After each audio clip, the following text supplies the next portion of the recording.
Okay, we are live. Welcome to anyone who's on. Welcome to those of you that are watching the recorded version of this, and welcome, Adam. Hi, everybody. Thanks for Well, having me. It's been one of those weeks where literally my life, this week is probably the fastest week that I've ever had. 12-hour days of just nonstop. So I'm happy that I have things to do. I would rather be busy than not busy, but sometimes we have those weeks where it's like you do it to yourself. There's no one to blame but yourself. But yeah, it's been one of those. But I feel good, and I'm excited to do this live because we talked about just a couple of days ago. Rex and I went on and did a live. A lot of you probably didn't see it or even know that we did it. It was just spur of the moment because of what happened with the trial stuff. So thank you for having me. That's all I can say right now, Rex. and thank you for being had, Adam. Glad you're Yes. working half days. Yes. That's probably good for you. Yeah. I want to start off just with an exchange. We asked in our last podcast for people to, in fact, I begged for people to tell us what they're getting out of this or what they need to get out of this, especially the people that don't usually comment, because we know there are far more people that don't comment. And that's not a bad thing. We aren't shaming those people. Some people, as people said when they did comment, hey, I just listen to you to and from work, or they don't have a way to get on the comments on YouTube. And so some of those people responded on our email, rexandadam@gmail.com. And let me say, we got probably a dozen emails and probably, about 20 comments. So there's room for a lot of people to comment. We estimate there are more than 1,000 people that have never commented. Um, and I'm not disappointed. I would like to hear from more, but I am grateful for the ones that put in the extra effort and did comment. So thank you for that, and thank you for those comments.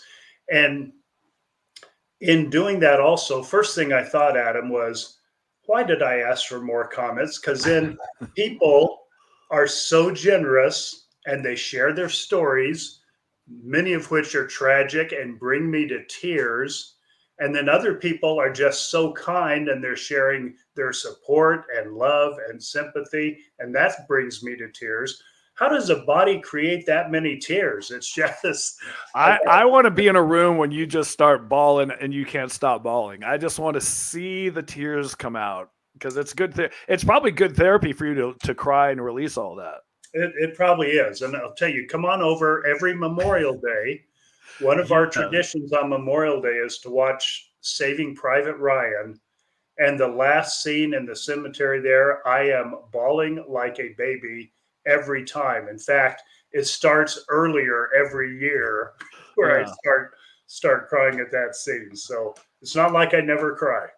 So you ask for comments, and then the comments you're getting is you're crying. Two different reasons you're crying with the comments. They're too kind and too nice, and the other ones are, oh, they had such a tragic life, and so Yeah, yeah, and I get it. it's just heartbreaking, some of the tragedies Yeah.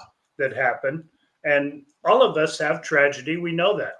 None of us is spared, but we're all blessed. So we get both of those dynamics in the comments. But I want to point out and highlight one of the exchanges, because even this week, when I spent more time trying to get back and find questions we haven't answered, etc., there are more. Good grief! I only got back about 2 weeks, and Adam, we've been doing this a few months. Yeah. Um, we just can't get to them all, and I want to, because I want to honor the time that you people have put in to ask us the questions. And it's frustrating to me when I don't get to them and don't answer you, and I don't want you to feel like we don't care, or that we didn't hear, or that we're ignoring you. We only ignore you when you're mean or you bash, you're bashing something that we love. But other than that, we don't ignore you. We just can't get to them all. So I'm grateful when some of you answer and give answers for us. For example, just the other day, Corrine Winter said, I'd like to hear from you, Adam, about your feeling towards your brother Alex and what you believe. I'm an evidence girl. She said there's zero physical evidence. And she went on, great question on her part. But then it helped that Made at thinks, I'm not sure if I'm saying this right, She made a comment. What'd she say? helped us out and responded and said, so I guess you missed this. Alex's latent fingerprint from his pinky and palm from his right hand matched prints left on a black plastic bag wrapped around JJ. My point in bringing that up is here's Corrine asking a valid question that I didn't see till this morning, but the other optimist helped us out and gave an answer that I didn't know that about the fingerprints. I'd forgotten that. I was in court when that came out, but I'd forgotten that. So thank you for that exchange, and thank you for being a community, answering each other, supporting each other, caring for each other.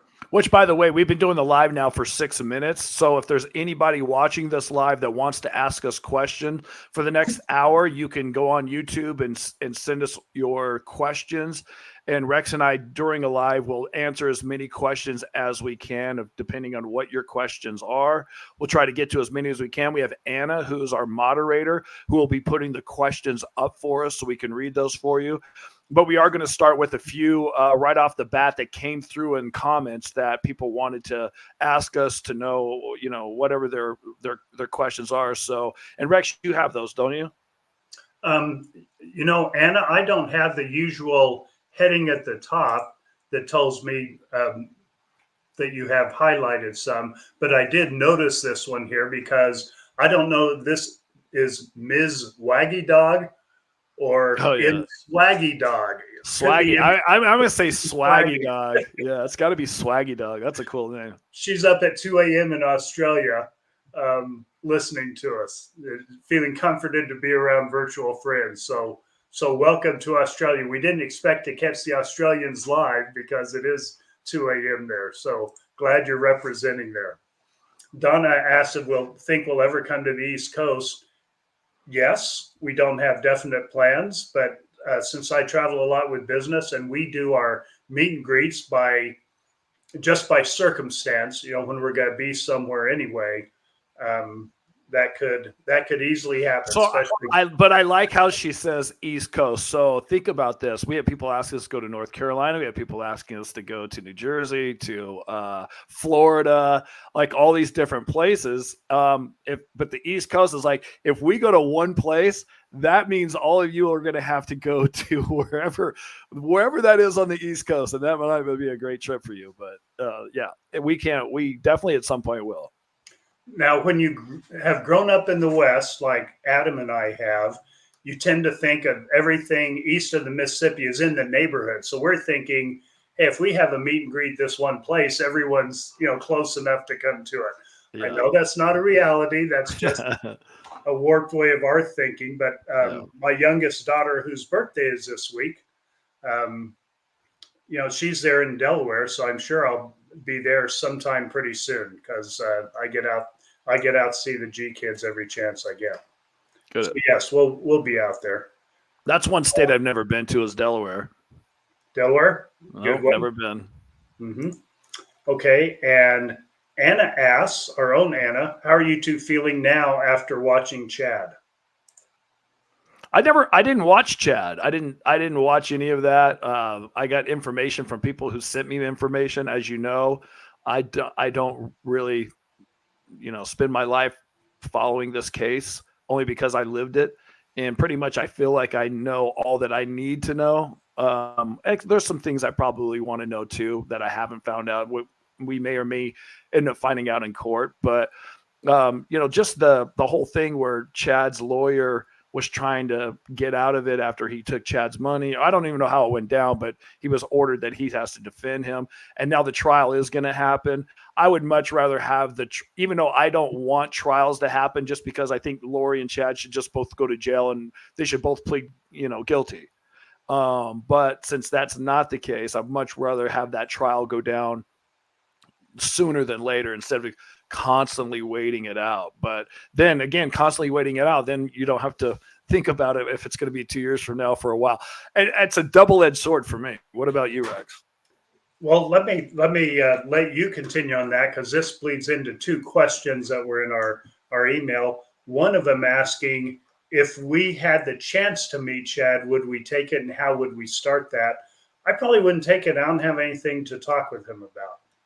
I don't expect with anyone that's involved, including some family members, that I'm going to hear anything different from the case. So I'd speak with those family members because they're family members and would talk about what family normally does. But as far as talking with Chad, I don't have any reason that I'd want to talk to him. What about you, Adam? Um, I don't know. I think, I mean, like you said, I've never met him. I don't know him. I know he's part of the reason that our life has been turned upside down. What would I say to him, or what would we even try to talk about? Like, I don't even think I'd even want to do that. So I'm gonna be with you on that, Rex. I don't think I would want to, even be in the same room with him, to be honest with you. Hmm. Yeah, and I'm trying to find the other question that tied into that. While I'm looking for it, Kathy asked which episode was Denise on. Denise was on both episodes 24 and 25. Excuse me, those are both in December. Um, let's see. I'll have to find that the other question soon. I can't remember it well enough offhand. Let's address this one though, Adam. Okay. Um, Lucy the Bengal. I don't know if that means she's from Cincinnati or just Tiger fan. Um, she asks, "Do either of us think Lori physically participated in the murders of her children?" Hmm. I've been asked that question a lot, and nothing would surprise me. I don't feel like Lori was there. That's my own personal gut feeling, and I could be completely wrong about that. But I feel like, as Rex and I were talking about Alex's pings, and then him and Chad were burying supposedly, or Chad told his wife at the time he was burying a big raccoon, and Alex was on his property.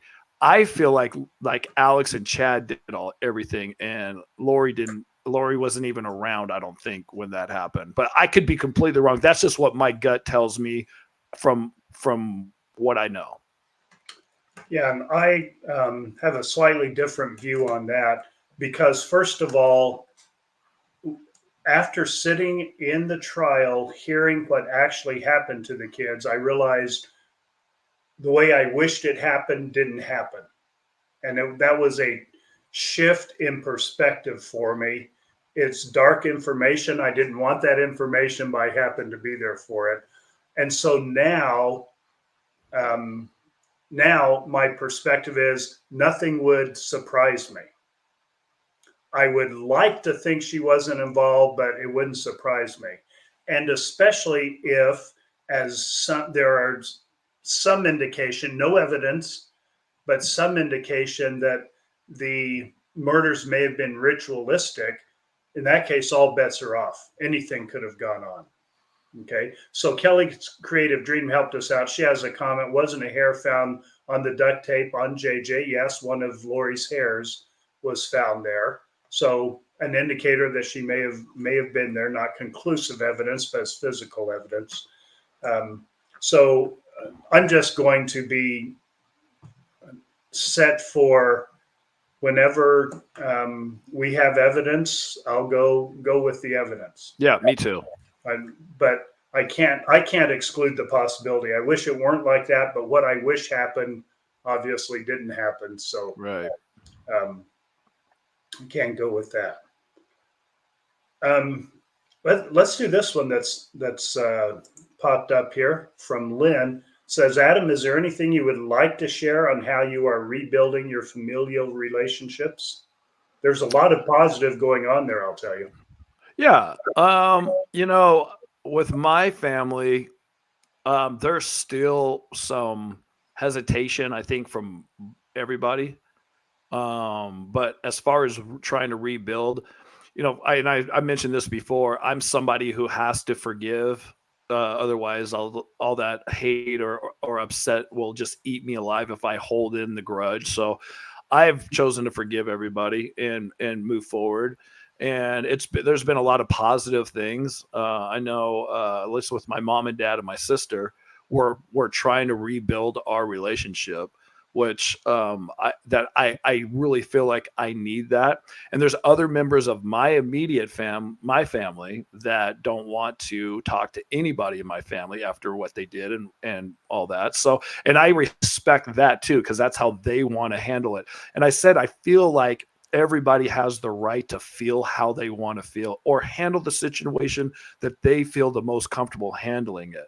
But it does cause a little bit of a rift with some members of the family not wanting to talk to other members of the family, and then some members of the family are okay with that or want to have that communication, but the other members don't want that communication. And then I'm kind of stuck in the middle because I don't know, do I talk to them about what's going on with them, or do I not talk about that, what's going on with them? So I'm kind of in a hard or in a in between place, and it feels uncomfortable with that. So that part of it is a struggle, but I guess, as like Rex said, it's like one of those things that we're trying to make it.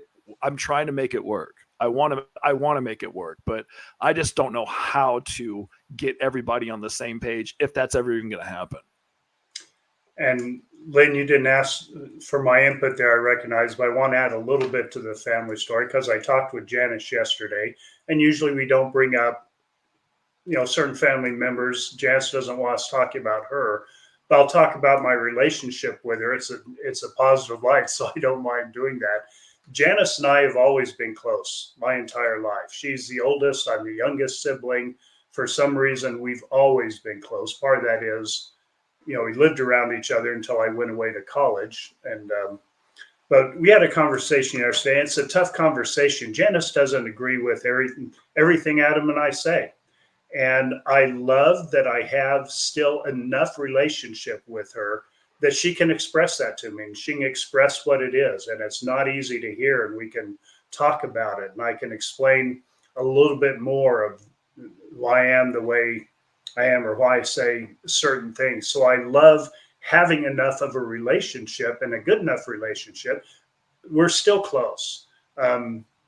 Yes, there's a shift with all of this going on and the fact that we don't agree on everything, but it doesn't change the fact that we still have a relationship, still love each other, can still talk about everything else, and we can talk about these difficult things. So there's some definitely positive growth and positive progress in the family relationships, I think. And right along with that, Dr. Lynn Faith, great supporter. She has great insight herself and shares it with us from time to time. But she asked if we think that Laura will ever admit to what she did, or do we think, well, let me put it up on the screen. Do we think her delusion will remain with her throughout her life? My bet is that the delusion remains with her, that she will not ever publicly admit it. I don't know what's going on inside. I don't think she'll publicly ever admit it. Do you, Adam? No, I think she's always going to have this whatever she's in. And think about it. If you come out of that and you realize what you've done and all that, I mean, that's enough. That would be enough to kill yourself, right? If you come out of that. So I think a survival mode. And I'm not a neurologist or a psychiatrist. I don't know how the brain works, but I think that's logical to me to think on those lines. So yeah, I don't think that we're ever gonna know what she really thinks or how she is or what her state is or if she's ever going to change and go back to normal and be like, oh, I'm so sorry I did these things, I can't believe I got duped, or what. I don't ever think we're going to hear that. Here's a beautiful thought on the screen from Hanley. Again, I don't know if I'm pronouncing names right, from South Africa. Want to thank you for sharing your healing journey with us. It helps me to see God's presence in all our lives. Sorry, didn't expect to get emotional over that, but there Yeah. it is. I Beautiful. love it. And Thank you. one of the great things about, our Optimist and people who watch our podcast, and the majority, I would say, a lot of people are feeling just like she feels. Like, when you can talk about things and be open about your life, and we all have tragedies, we're all embarrassed about parts of our people in our family.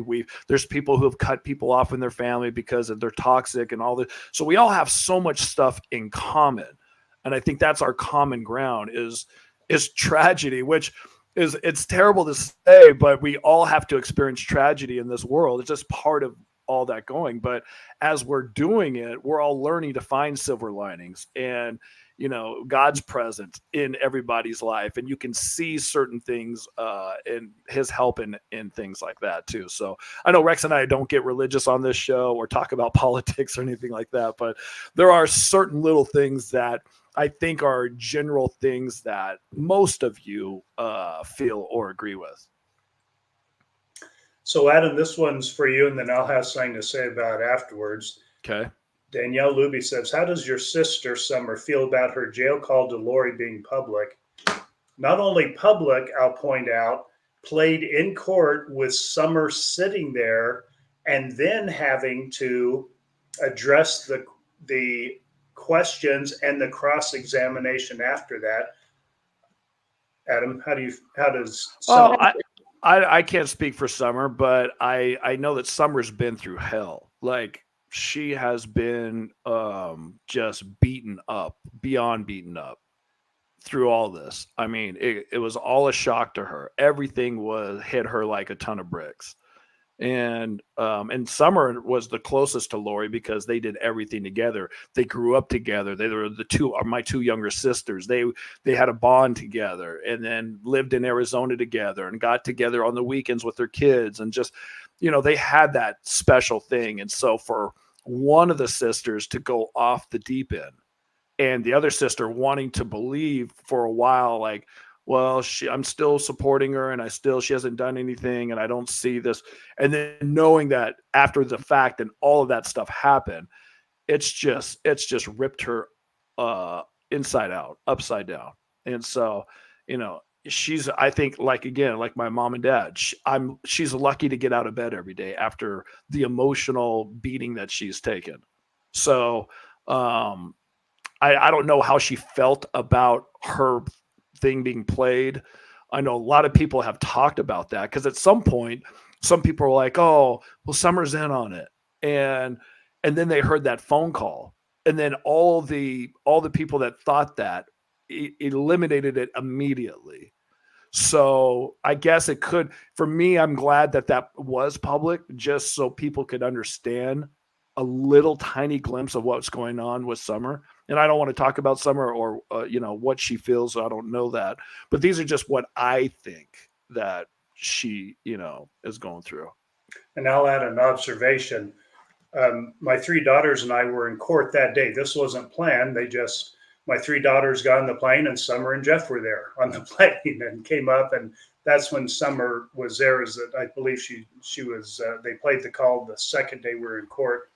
I cannot imagine. I don't know where Summer got that much strength. She was so incredible to sit there and listen to it again and then address the questions. I don't know where you get that kind of strength. Yeah. It was remarkable. Yeah. So yeah, I don't know how she feels about it. That being aired in public. I haven't talked to her about it. I've never asked her that question, and so I have no idea. So, Adam, how about you and I? Were Okay. we as close before as we are now?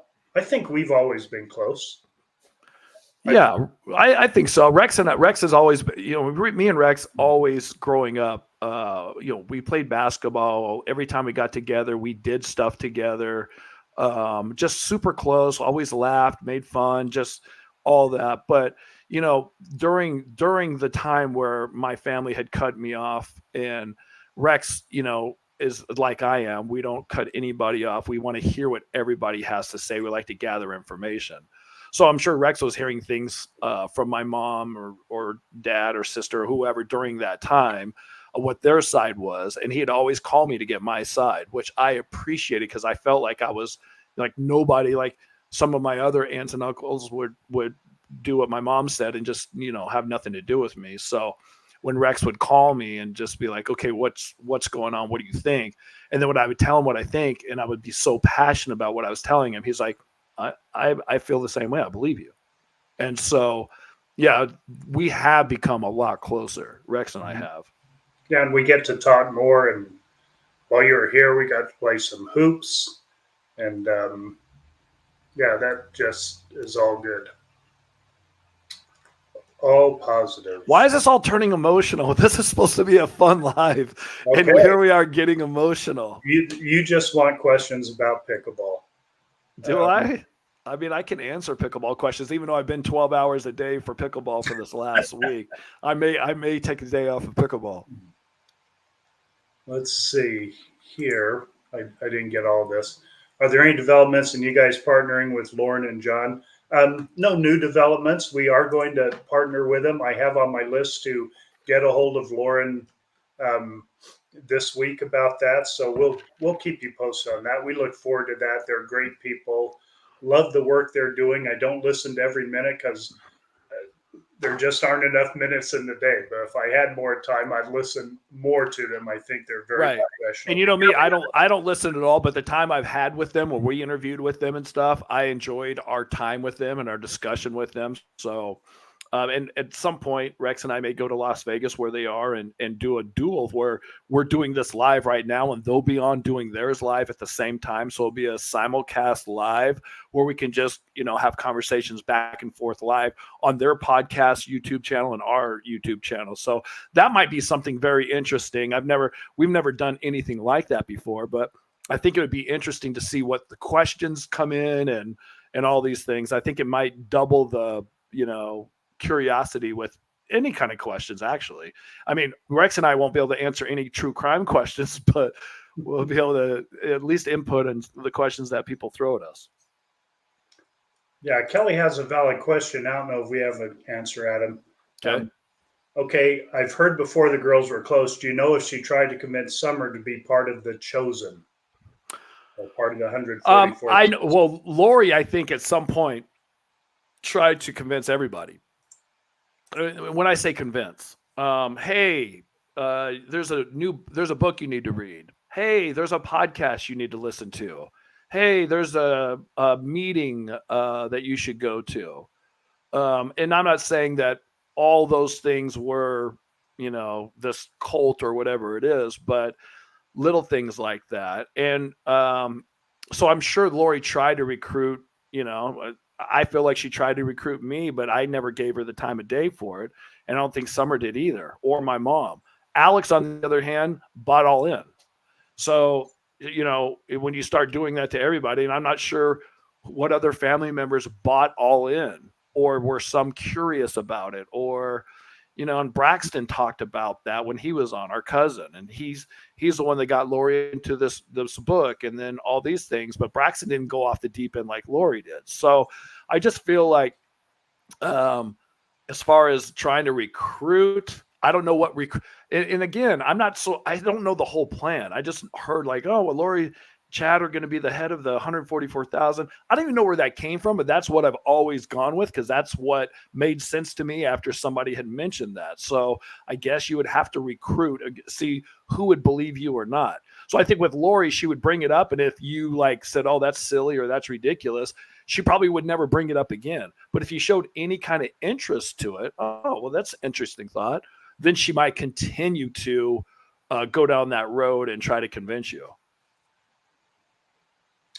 I'm noticing in the comments, Kimberly and Lindsay are starting to get into a little discussion there back and forth. So come on, girls, am I going to have to step in and send you to your quarters? Wait, are they Lindsay and Kimberly are fighting? What happened? Yeah, well, it's something over dad jokes, and Kimberly would threaten to start telling dad jokes. And gotcha. Okay. Good thing. I don't see any comments, so I have no idea. I just go with what you asked me.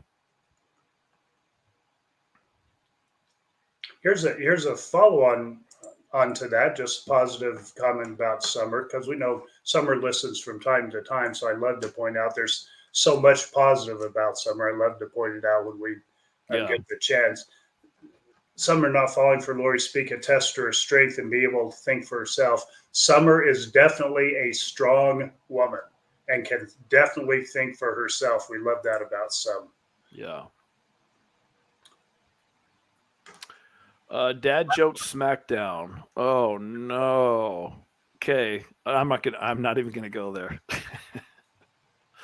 I don't know jokes. I don't know. I'm not good with jokes. I try to be funny without jokes. That usually fails, but Here's a thought-provoking question to which I don't have the answer from Missy. Does trauma equal tragedy or tragedy equal trauma? I feel they're separate. They probably are. I have never put any thought into that. Have you, Adam? does trauma and tragedy, tragedy or trauma, or they feel they're separate? Tragedy and trauma. Gosh. It's a little too challenging. I'm just really trying to put my mind on the difference between tragedy and trauma. Um, yeah, I guess it does. I think they go. I think they're cousins at the least. They're related. So they are definitely related. Trauma and tragedy. Um, we said we'll address anything again. We've been talking a lot about family members on this live, and we Yeah. don't usually, especially those who have said they don't want us to talk a lot about them. But you want to comment on Barry? They just because they never hear much about him. Yeah. So even as a kid growing up, my dad wanted me to tell everybody if anybody came to the door looking for my dad, he said for me to tell him, my dad is a enigma. He does not exist.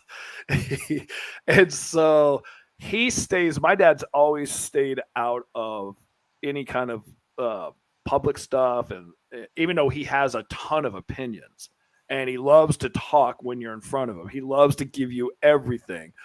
But yeah, he with this whole thing, and my dad, I don't even know where to even start with my dad, but he having to bury all these kids at an early age. I mean, we had a sister die when she was 6 months old. Then we had Stacy die when she was 30 or 31.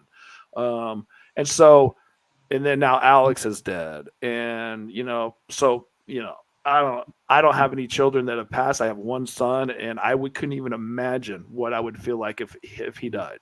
So, with that being said, I think my dad's okay. He gets up every day and goes to the gym. Him and my mom, have to deal with this every single day of their lives. So again, I think he's okay. But it's definitely hard on everybody, including him. But he just doesn't want to, get into the limelight. I get that. A couple questions from our Rex and Adam at Gmail. This is from, I'm going to say Tillis, TLIS 9495. And I'm going to read the whole thing. Okay. And you'll see why. I follow your podcast mostly because you are not professionals. I like the concept of real people muddling through life and just figuring things out as you go. That's definitely us. Yeah. Your efforts to help not only yourselves, but others are admirable.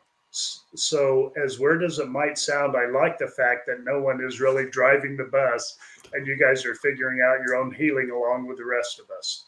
I always manage to find a hidden gem that helps me along in my own journey, no matter how unprofessional others may think the production is. To be honest, I think I actually prefer those podcasts over the ones with the so-called professional appearance as a guest. I'll put a quick pause in here. Someone that was consulting us at the very beginning, Adam, said, Rex, yeah, I listen to your podcast. It's fine, but you need to be more scripted. You need to write out scripts so you're covering things of substance, etc. Obviously, you and I didn't listen to that to that advice. We went opposite. He's carrying on this comment. I admire both of you greatly for taking responsibility for your own healing and finding your way towards what you need and opening pathways for others to do the same. That is descriptive. We are trying to find our own healing, what works best for us, and that's the only advice we give to anyone else about healing. I think that's why I also enjoyed your book so much. As for Patreon, I'm not a fan. We love input on Patreon, whether it's to tell us, hey, I'm not going to follow it, or yes, I'm going to follow it. We know it will be fewer people. We're just concerned about getting the people that do choose to join Patreon when we start it. By the way, we're hoping to begin it by the beginning of February, but more to come on that. We just hope to have the added value on that. Good luck with this endeavor, and I will keep following as long as you stay real and don't become like so many who claim to have answers to all the world's problems. Wait, we don't have the answers? We can definitely promise we won't have the answers to even our own problems, much less yours. So, oh, I can't figure out my life, but I can definitely figure out your life. Tell me what's going on and let's get through this. I'll give you all the professional help you need. yeah, great. So that's why I wanted to read the whole thing, because I love it. Yeah, by the way, if you want to make a comment, here's a couple ways. You can email us. It's rexandadam@gmail.com. You can always send an email. You can go on YouTube and make comments on all of our videos. I try to check those. The Facebook group is Tylee and JJ's Silver Lining Podcast Community. If you're on Facebook, you just type that in the search, comes up, and you just submit that you want to be part of it. Kimberly will then accept you in. We're growing on, I think we're at 1,100 or getting close to 1,100 members on the Facebook group, which, by the way, every day is something inspirational that you can pull from this group, which is a great thing. And Rex and I, we want to be, I don't even know the word for it. We want to be able to be here for whoever needs us. And so that's why we do these podcasts. And that's why, we wrote that book. I feel like the book, and we haven't really talked much about the book in a while, but our audio book is coming out. I did get the email from our publicist, which means there's a lot of work I think I got to do. And I've been so busy, but at some point the audio book is going to come out.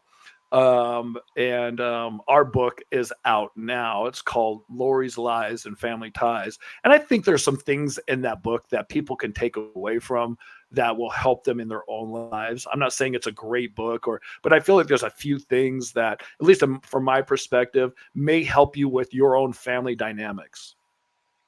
And thank you, those of you that have written Amazon reviews for that. And for anyone who has not, and they have good things to say about the book, please, we still need reviews for that. So thank you for those of you that have written. I went on and read some today, and people are very generous, as they always are, and we appreciate that.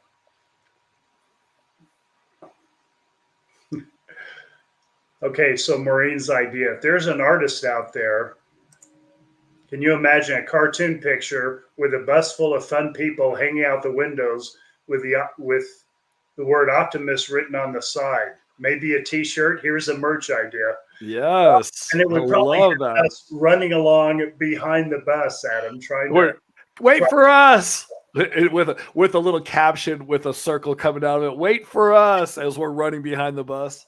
So right away, Kimberly says, "Yes, I've got this. I'm on it." Okay. I love it. Yeah, we love that. Okay, another email.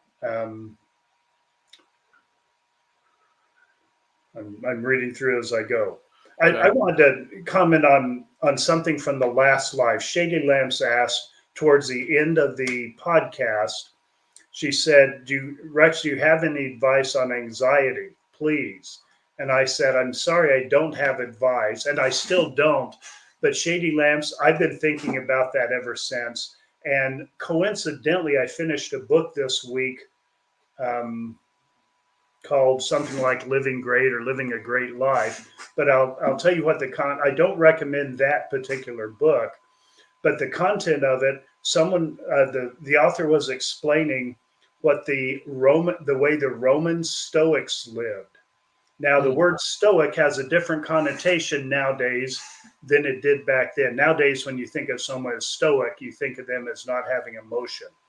The Stoics originally, especially the Roman Stoics, and I know the rest of you may not want to hear this, so I won't. Oh, I'm all ears. I'm like, I want to hear this. I love this. Especially the Roman Stoics, they wanted tranquility out of life, and their philosophy. See, the philosophy back then was the way you lived your life. It wasn't an academic study. People would get together, and they had schools on different philosophies. You go to that school to learn that way of living your life. And the Stoics lived their life in search of tranquility because that brought them the greatest joy. But the way they did it, they didn't ignore emotion. They just tried to deal with negative emotion in what we would call a healthy way. And from time to time, they would think about, well, what's giving me joy? And Lisa, I was talking about this with Lisa this morning as we sat in the hot tub. And she said, use the hot tub example, because Lisa and I love sitting in the hot tub. That's just part of the tranquility of our life. And so a Stoic, and come to find out, reading this book, Lisa and I both have been living this philosophy of Stoicism, and we love our life. We feel our life is just completely tranquil, even though there's a lot of stuff that's not good. A Stoic looks at things and says, what if I lost the hot tub? Could I still have joy? Well, yeah, because we could sit in our tub with hot water. Right. Well, what if the water, we didn't have a water heater? Okay, well, we could still sit in the tub when it was hot outside and feel good about it being cool. Well, what if you lost the tub completely? And you keep going on the what if, say, well, then you die, and then you're tranquil. Right, exactly. So a Stoic does the work internally. So it's not a complete answer on how to deal with anxiety, but it sure helps. It gives a perspective on doing the internal work. So any information you can find on the Roman Stoics, especially probably the most famous was one of the emperors, Marcus Aurelius. Any information you can find on that, I think, will help with the internal part of that. I know him from The Gladiator. That movie is amazing. Close to that person. Okay. Yeah. Let's see what else we have. Let me look at some of these starred Marcus Aurelius. Love that movie. Oh, Gladiator. As long as we're talking about movies, I want to give a movie recommendation. Do not go see. Lisa and I went to the movies last night. We saw Beekeeper because we love Jason Statham. Yeah. And we love movies about vigilantes. This was both of those. I do not recommend this movie, even though we love Jason Statham. This was the plot. The plot fell apart. Well, the plot and I know it's action and it's not supposed to be realistic, but you want something of reality. So I'll give you two movie things that happened to me recently. Okay. I saw a movie, Boys in the Boat. Fantastic movie. Oh my gosh, I loved it. It's about a rowing team and the things you learn about that, about people's talk about judging a book by its cover, knowing where somebody comes from and how they got there, and the effort that this one kid put in. I loved it. The movie that I went to go see with my son is called The Iron Claw, which he said was a wrestling movie. Turns out about this family that is a cursed family. This is a true story. And, all the brothers and sisters die, basically. All the brothers die in this movie, pretty much. Or have something tragic happen to where they're cursed. And as I'm watching this movie, I'm thinking about my family. Are we cursed? And I just have PTSD in the theater. Me and Zach were both into tears. I almost walked out like 3 times, but I wanted to see how this thing ended. And it's always a tragedy. There was always a tragedy with this family. And it's a true story. They even left out one of the brothers' suicides in it because it was too much. And so you didn't even get all that. So that movie is a lot. It's emotional. I mean, Zac Efron, who I never thought was a good actor, did a phenomenal acting job as this wrestler. And it talks about, how their family was and all that. So anyways, those are 2 movie reviews. If you dare to see one of them, I would pick Boys in the Boat. If you like people like true crime. This isn't true crime. This is true tragedy, is what it is. Tragedy and trauma, I think. And trauma. It's so much trauma. I almost walked out of the theater 3 times. I don't know how you handled it. I couldn't handle that. I still haven't seen Sounds of Freedom because. Oh, I love Sounds of Freedom. I don't know. I love that movie. Okay, and I imagine it's great. It's just a lot to handle right now. Yeah. Along those lines, not completely, but how does our family feel about the book about Lori's Lies and Family Ties? I'm not sure. I really haven't even talked about. I don't know either. We don't talk about it. We don't talk to our family about the book or the podcast. When I'm around them, sometimes Summer will mention, "Oh, I saw this on the podcast" or something like that, and that's really it. There's no like in depth, or no one's mentioned anything about the book. I think when the audio book comes out, it might be a little bit different because the emotion that caught me and Rex off guard reading parts of the book. That may be something different, but just having the written book is so far we really don't know. Do you feel, Adam, that our family has reached a point, and probably several months ago, that we are? It's not like we're tired of talking about this, but it's not healing anymore. I mean, my daughters and I processed a lot. Everything that came up, we were all on the phone talking about it. And now we maybe hit the highlights once in a while. And same with extended family members. We get together and this topic does not come up. Yeah, we try to avoid it. I mean, it's like going, anytime you see anybody in your family, we all know what the elephant in the room is and what's the latest. But if we don't talk about it, we try to just talk about, like, even with my mom, we try to talk about basketball and football since we're both really into sports, and we try to, talk about other things in life too. But then eventually something will creep up or something will, pop up. But yeah, it's different. And it's different with different family members. I know one family member came to see us at our events, and good grief, neither of us intended it, but boom, we were talking about the Lori situation right away, for a long time and deep. So it depends on the situation, I guess. Right. Tough subject still in the family, and I think we all know it's not over yet. It's going to be tough again when the next round of trials comes, even Chad's, which isn't, directly. Well, of course, it's directly our family. It's Tylee and JJ. I'm just thinking Chad and Tammy. Yeah. But still tough. So, we all learn to cope, just like in your families, the tragedies in your families. Different people cope different ways, and you try to be open and loving. When someone wants to talk about it, I want to be available to them. Not because I have insight, but I know how beneficial it is when you decide to talk about it, to have someone to talk to. And that's what our family member said. She said, I haven't had anyone to talk to about it. And so now it's all coming out because I haven't had that opportunity to talk about it. Okay. So, we just try to figure out how to get through it as we get through it. And Donna mentions it'd be wonderful to have your beautiful Lisa sit next to you sometime. Okay, so now I've got to tell this story. So in the Facebook group, on Jill Raby's post 10 hours ago, she addressed me, Adam, and Lisa and said, do any of you feel shame, embarrassment over what Lori and Alex have done? Yeah. And she asked because similar things have happened in my life. I can recall intense shame, especially when the incidents were made public. And Adam, you said yes, I felt that. Mm-hmm. And Lisa did a post of a few paragraphs. A comment, you mean? She commented. Yeah. She did a comment on that post. She replied on Jill's post. So I won't read it. It's there. If any of you are on Facebook and want to read it, I won't read the whole thing here, but just to give you insight, this is why she doesn't sit with me during these lives, even though she's invited.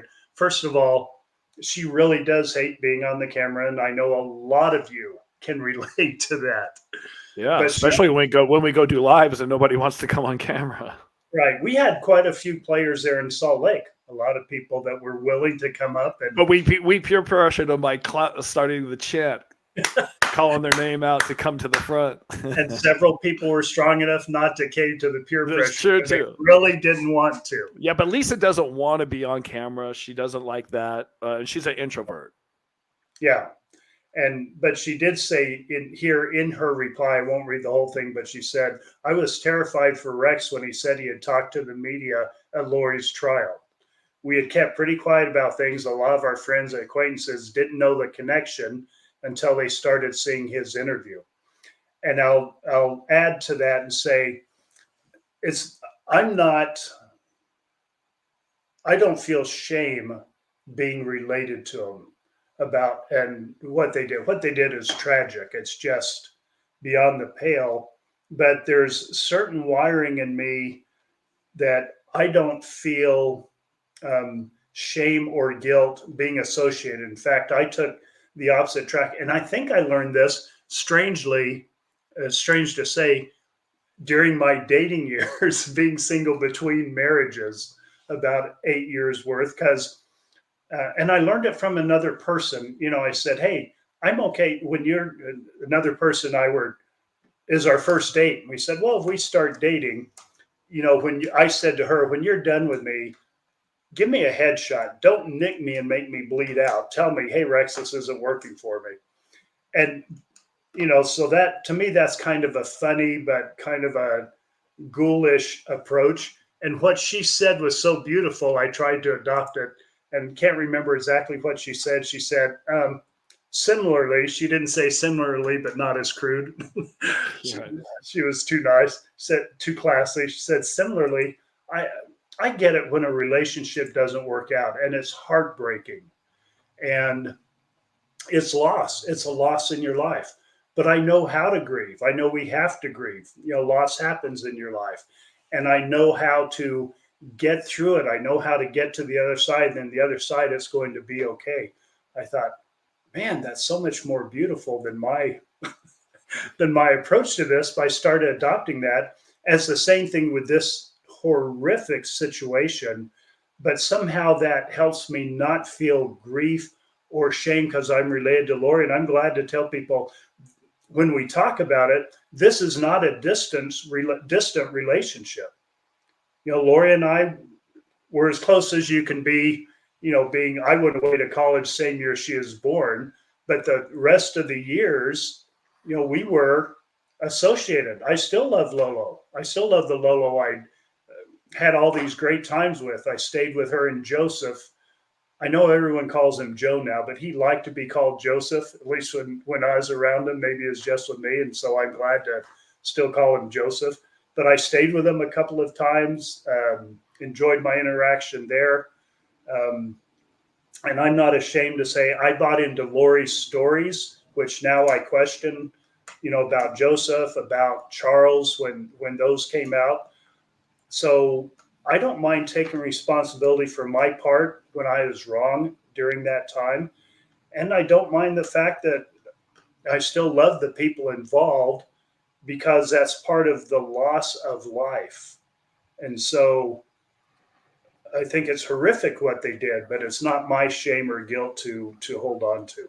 And I kind of went the other way too with that. Like I didn't want to tell anybody that Lori was my sister. I didn't bring it up to anybody.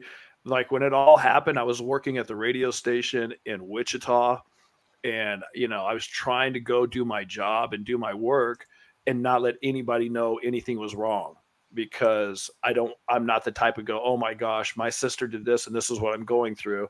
I go completely opposite. I don't mention it to anybody. Then if somebody finds out and somebody approaches me and say, hey, is Lori your sister or something like that, it was like, oh yeah, it's been pretty crazy. That's why I try to leave it at, because I don't want to get into a discussion about it. So, but I didn't go around telling anybody. And it was like, 2.5 years or 3 years or whatever it was before I actually went on because of all the bad things that people had sent me, like on Facebook, like just strangers, just people send random messages that it got under my skin that, well, you're part of this and you've been quiet. That means you're hiding something, all this stuff. And I didn't never wanted to go on TV or anything. But then at some point I got to my breaking point where I accepted a invitation from 2020, and they said, you can just tell your whole story and we'll edit it however you want us to edit it. And I was like, fine. So that was the reason I broke out of that. Then even after that, that was my one shot to be like, I got this out. I wanted to say what happened and all that. And then even after that, people are like, "Oh, we want you to come on." And I was like, "No, I've already told you everything that was on that show." And then even Rex approached me a few times and said, "Hey, somebody wants to do an interview with us," and I was like, "I just don't want to do it." And then finally, about writing this book, has helped me therapeutically, and this podcast has helped me therapeutically. So that's why I chose to go into those two areas. But it did surprise me. Is 2 weeks after I'd asked Adam to be on an interview, I forget which one it was. Como. Yeah. And Adam didn't do it. And then we're having the discussion about his book. I said, well, let's collaborate on. Okay. Well, do you think we should do a podcast? I can't remember how it came up or whose idea it was, but the podcast idea came up. And Adam said, yeah. I thought, good grief, what happened in 2 weeks that you go from, no, I don't want to be on a 5-minute interview to, yeah, let's do 10 episodes of a podcast. Yeah. And here you are in episode, I don't know, 29 or live event, probably over 50 events posted. Yeah.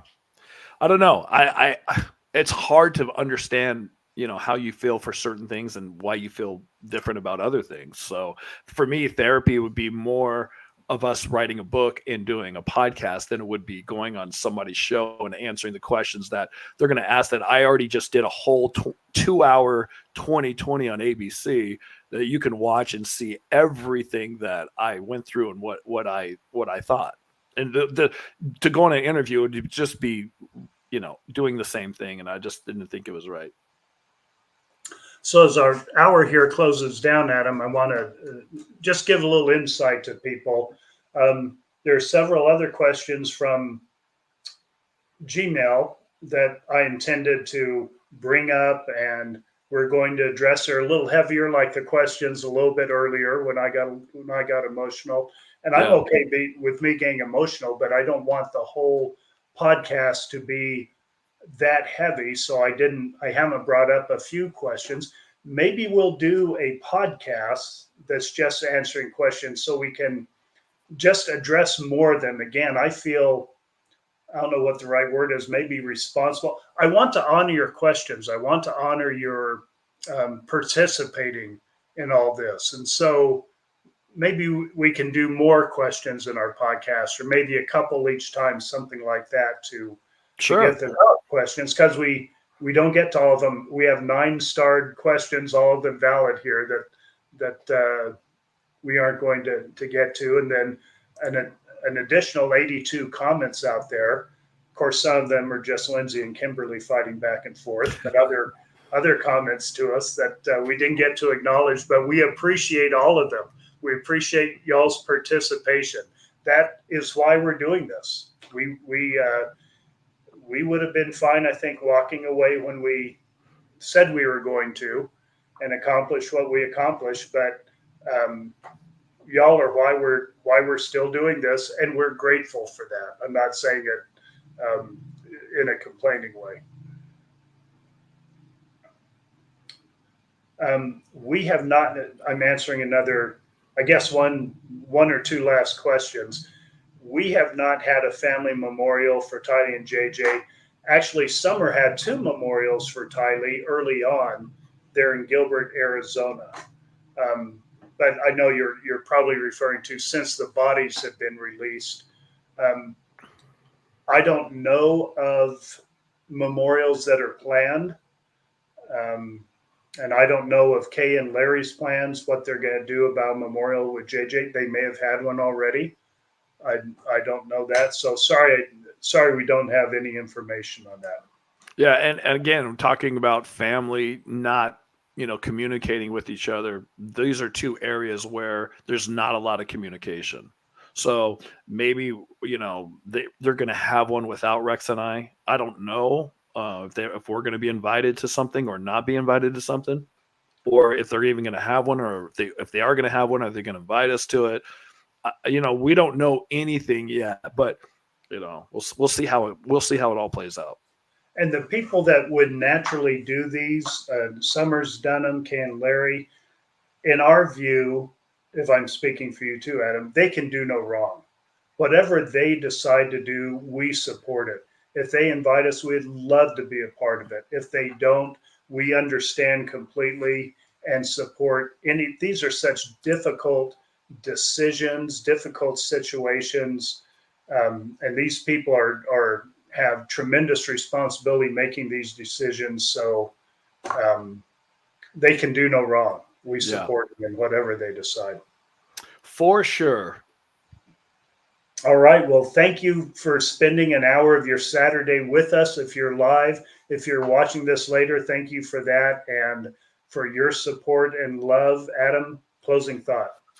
My closing thought is we appreciate everybody that's an optimist or somebody. If you know somebody who could use this group or this podcast, somebody who's been through tragedy in their life, somebody who's felt alone, somebody who's felt trauma or disowned, or they have a lot of, trust issues or whatever it is. Tell your family and friends about this podcast and the Facebook group. I just feel like it can help people. And it's not Rex and I, it's more of you guys talking about your situations and how you deal with them. Rex and I are just telling us how we deal with our situations. And apparently that's helped a few people. Rex and I have been helped by watching other people's situations and people that we've interviewed, optimists that we've interviewed that have gone through way worse than what Rex and I have gone through in our opinions. But the more that we spread the word about this, the more I feel people can get more healing. People can have a place where they feel accepted or wanted. And so, yeah, that would be my message. Is if you know anybody, a coworker, a family member, a neighbor, a stranger, somebody you run into, is like I was doing a pickleball lesson from somebody who was out of state the other day, and they were talking about some of the things that were going on in their lives while we were playing pickleball or teaching pickleball. I was like, hey, you might like our podcast. And she goes, oh, it's a pickleball podcast? I was like, no, has nothing to do with pickleball. Well, actually, there are some things that we talk about in pickleball, but I said to them, look, you've been through some tragedies. I've had tragedies in my life, and we talk about tragedies, and we talk about silver linings, and and so basically it's a support group, and that's how I approached it and told this person, and they said, okay, I will check it out, and I gave him so maybe they'd be watching right now. But I think those kinds of things, and it may be something where somebody watches it or participates and is like, this isn't for me, but at least give it a try. Maybe it is, and maybe it can help somebody. Well said. Thank you, Adam. Thank you, Anna. Yes, Anna. Thank you, Lindsay, Kimberly, and Linda Lou for your help too. Take care. Yes.